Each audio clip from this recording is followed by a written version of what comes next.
Japan ஒரு western country. இது வளர்ந்த முன்னேறிய நாடு.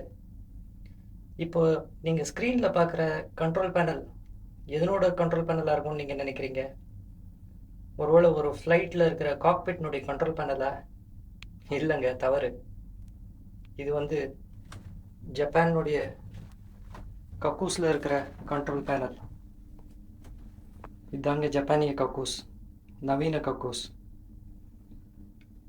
இந்த இடத்துல உட்கார்ற இடத்துல ஒரு ப்ரெஷர் பேட் இருக்குது.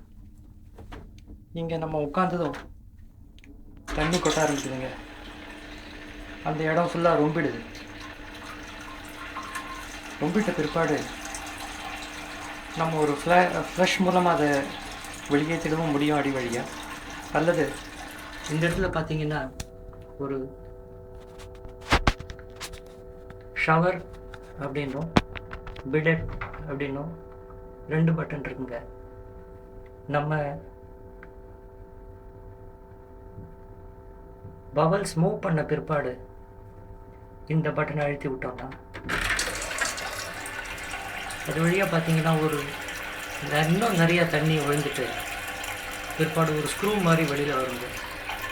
வந்துட்டு தண்ணியை பாய்ச்சி அடிக்கிறது. ஜப்பான்காரர்களும் நம்மளை மாதிரி கழுவுற பயலுங்க, துடைக்கிற பயலுக கிடையாது. இது ஒரு பெரிய அட்வான்டேஜுங்க. இப்போ ஷவர்ன்ற ஒரு இது நான் அமுத்திட்டேன். இப்போ பார்த்தீங்கன்னா வெளியில் வந்து பீச்சி அடிக்குதுங்க பாருங்க, தண்ணி நம்மளை சுத்தப்படுத்துறதுக்காக.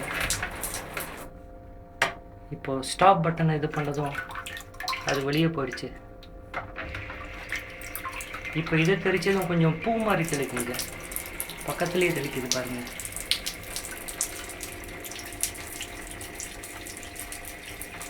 இதையும் நிறுத்திட்டேன். இதில் இன்னொரு முக்கியமான விஷயம் நீங்கள் பார்க்க வேண்டியது என்னென்னா, வெளியில் வர அந்த ஒரு ஊக்கு கீழ் நோக்கி போகுதுங்க. அது மேல் நோக்கி வந்தாலோ அல்லது நேராக வந்தாலோ என்ன ஆகும்னு நான் சொல்ல வேண்டியதில்லை. இப்போ திருப்பி நான் இதை நான் அமுத்திட்டேன்.